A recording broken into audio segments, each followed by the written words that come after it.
Welcome to the Teaching Autism and Special Education Community Podcast. Hi, I'm Nikki, a passionate special educator, autism advocate, resource creator with over a decade of experience, and you may know me as the face behind Teaching Autism. This podcast is your go-to place for practical tips, hands-on strategies, and inspiring and funny stories to support special educators all around the world, whether it's building independence, creating engaging lessons, or finding that elusive work-life balance. I'm here to help you thrive inside and outside of the classroom. Let's dive into today's episode and make a difference together.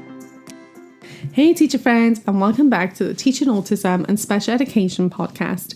Today we're diving into one of my absolute favourite topics, and honestly one that can completely transform how you see your students and your classroom.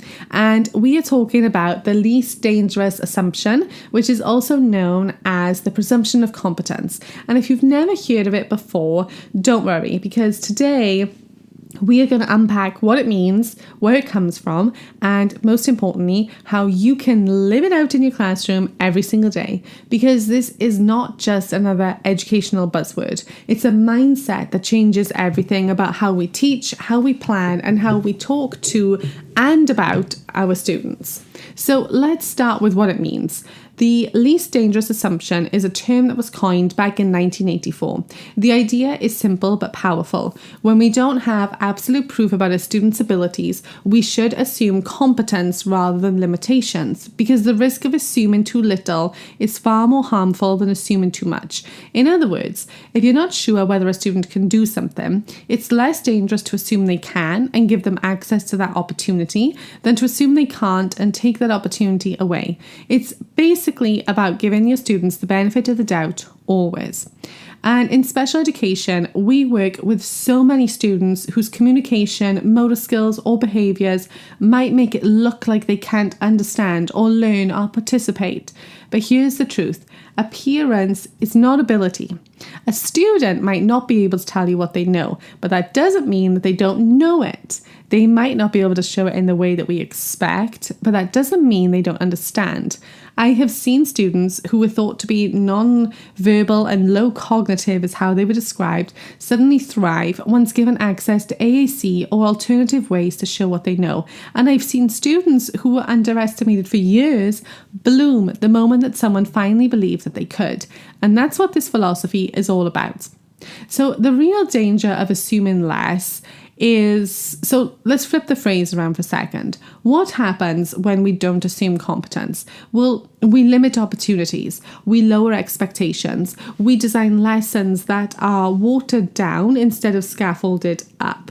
And worst of all, we unintentionally send the message, I don't believe you can. And that message sticks because when a child feels that adults have given up on their potential, they stop trying to show us what they're capable of. And that is the dangerous part. The least dangerous assumption means protecting students from that by always leaning towards belief and not doubt. So, sounds lovely in theory, right? But what does this actually look like in your day-to-day classroom? So let's break it down into practical actions. So first of all, give access first and then assess. If a student isn't showing you what they know, I want you to ask yourself, do they have access to the tools they need to show it? Before assuming can't, check, are visuals available? Are directions simplified? Is the environment too distracting? Do they have an AAC device or communication board? Are we given enough processing time? Because you'll be amazed how often can't turns into can once access barriers are removed. So one example. If you ask a student a question and they don't respond in 3 seconds, don't assume they don't understand. Studies show that some students can need up to 10 to 15 seconds just to process. So wait longer, count in your head. It can be uncomfortable, but that space might be the difference between silence and success. Number 2, use age-respectful materials. This one's big because presuming competence means honouring a student's age and not just their developmental level. That doesn't mean you can't adapt materials, but it does mean choosing themes, visuals and language that feels respectful and dignified. So instead of babyish clip art for a 12-year-old who's still learning letters, you can use topics like music and gaming and animals or current interests, just simplified in layout or step-by-step supports. So this goal then is inclusion. Number 3, provide real choices. When we assume competence, we stop making every decision for our students and we start making decisions with them. So even simple choices communicate trust. Do you want to start with reading or writing? Do you want to work on the blue or the red paper? Do you want to sit here or over there? Because choice equals voice, and voice builds confidence. So every time we give students control, we are saying, I believe you can decide what's best for you. Number 4, watch your language. And not that type of language, but language shapes expectation, both for our students and for ourselves. Instead of saying he doesn't understand, try he's still learning how to show us his understanding. Instead of she can't communicate, say she communicates best through gestures right now. A tiny shift can have a massive impact. And what you're doing is reframing from that limitation to growth. And even though it might seem like semantics, your words do actually influence how others perceive that student as well. So think parents and caregivers and family members and peers and support staff. Number 5, look for hidden understanding. Sometimes competence hides in plain sight.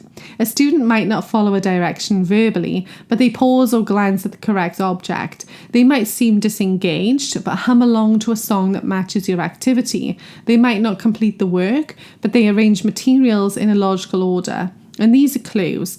Our job as special education teachers is a lot like a detective. We're always asking, what if they do understand but can't show it yet? So I always say that curiosity is the best trait that a teacher can have, because curiosity really does drive that good teaching. Number 6, use multiple means of expression. So the least dangerous assumption means giving students many ways to show what they know. You can offer pointing, matching, AAC, drawing, gestures, verbal, written answers. The more options that you offer, the more opportunities you're actually creating for success. So a student who can't yet write a full sentence might still point to a picture that demonstrates understanding. And that's the real communication. 7, focus on strength, not deficits. So deficit-based thinking says they can't do this yet, whereas strength-based thinking says they're amazing at this, how can I use that to help them learn more? If a student loves trains, use train visuals to teach counting or reading. If they have a great memory, use it to build routines. If they have intense interests, build lessons around them. Presuming that competence means seeing the whole child and not just the diagnosis or the data. Number 8, expect growth, even if it's slow. So progress might not always look like leaps and bounds. Sometimes it's a head turn, a smile. Sometimes it's 2 extra seconds of eye contact. Don't measure competence only by traditional progress. Measure it by connection, engagement, and persistence. Growth is growth, however small. Step back. Why this mindset can feel uncomfortable. So here's the tricky part.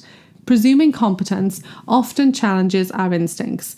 We have been trained to rely on data and evidence-based proof. So when a student doesn't show us evidence, it can feel risky to assume ability. But think about it this way. If we assume a student can and they can't yet, the worst that happens is we adjust. So if we assume a student can't and they actually can, we rob them of an opportunity.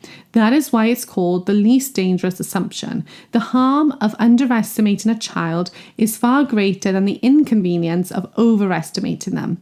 So I once worked with a student. He was labelled nonverbal and low cognitive ability. He had a diagnosis of autism. He had limited motor control and no consistent communication system. For months, he was given toddler-level materials and minimal expectations. Then one day, we introduced an AAC device, not as an afterthought, but as his voice. And within weeks, he was selecting words, building short phrases, and cracking jokes that we didn't even know he understood.